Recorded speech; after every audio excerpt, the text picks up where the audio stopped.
Hello guys and welcome back again to the Tech YouTube channel. It's been a while since Logitech introduced us with a properly redesigned high-end model of gaming headset, one could say as far as since the G35 series. This drought has finally come to an end with the arrival of the G633 and the G933 headset, one of which we have in front of us, the wireless G933 Artemis Spectrum.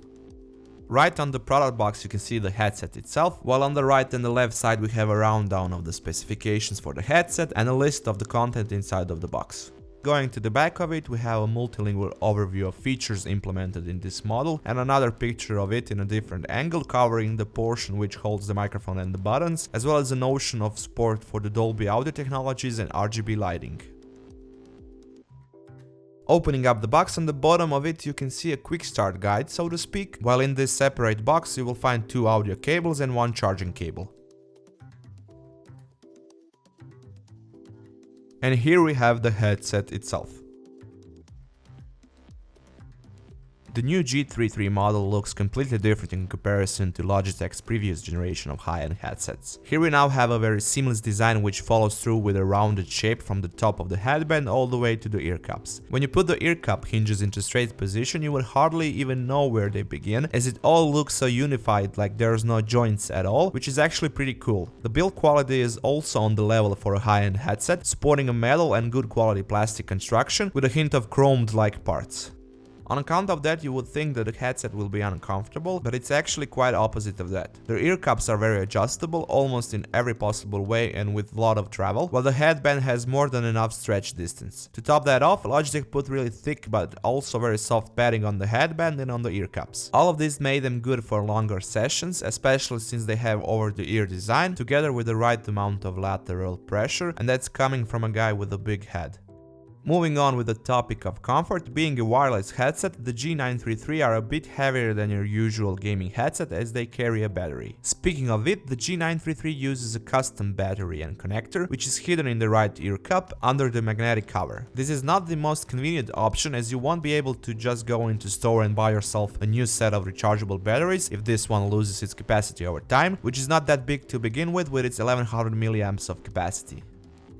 That said, we were getting from 4 to 5 days of around 2-hour use per day with the RGB lights turned off, and that is somewhere in between of those 8 to 12 hours of battery life which Logitech claims. You can charge your headset using the USB PC connection, or like we did using a smartphone charger. On that bottom part of the left ear cup next to the micro USB port, you will find a 3.5mm port which can be used with an added 4-pin TTRS cable from the bundle for a wired connection to your smartphone or laptop, for example, and which also brings in a nice set of inline controls. Unfortunately, you cannot use the headphones over the wired micro USB connection, as with it headphones are only charging and they are not recognized by the PC as a headset. On the other hand, the good thing is that using that 3.5mm connection, you won't drain the battery if you put the headset into passive mode with RGB lights turned off. Since we covered all the secondary ways of connections for the headset, now we are only left with the main one, the non-wired one. Here the G933 model uses the 2.4 GHz wireless band frequency together with this USB dongle which hides under the left ear cup. That being said, beside the PC support you can also use it with your PlayStation 4 or Xbox One. To be honest, we were not that impressed with its range. Of course, it all depends on your surroundings, but in general up to 5 meters of line sight everything is okay, but after that you'll most likely lose or start losing your connection, while in some other cases even a bit thicker wall was enough to break the connection from a 3-meter distance. Another positive and additional thing that this dongle brings to the table is the possibility to turn wired audio output into wireless. Thanks to the 3.5mm connector on it, you can route your external audio output through it, or using the bundled 3.5mm to RCA pass-through cable.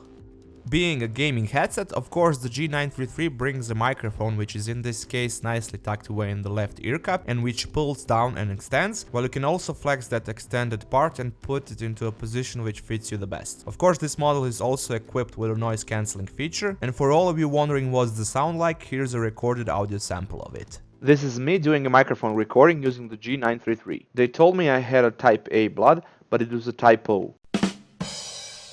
Get it? Typo. Yeah, I pretty much suck at jokes. As a last hardware feature, on the back of the left ear cup beside the power on switch you will find few G spots, buttons, alongside of a really nice volume wheel and a dedicated microphone mute switch. Those G buttons are actually pre-programmed to trigger certain actions, and in this case that's even pointed out with the engraved symbols that are right next to them. One is for going through between the different EQ sound settings, one is for turning on and off the surround sound option, and the last one is for cycling or turning off the RGB lighting effects. The decision to make a dedicated microphone mute switch is kinda odd since you can mute it just by pulling the microphone up. Nevertheless, it's always good to have additional control options. Of course, as you can see, all of this is followed up by the Logitech's gaming software, in which you can control all the G933's bells and whistles, from reassigning the G buttons with other actions or macro functions, customizing the RGB lighting for the logo or the side strips, tuning the sound profile over the equalizer or with the use of the already preloaded presets and other settings. Last but not least, you also have control over the surround settings, like switching between DTS headphone X or Dolby surround sound technology, tuning in the volume and so on.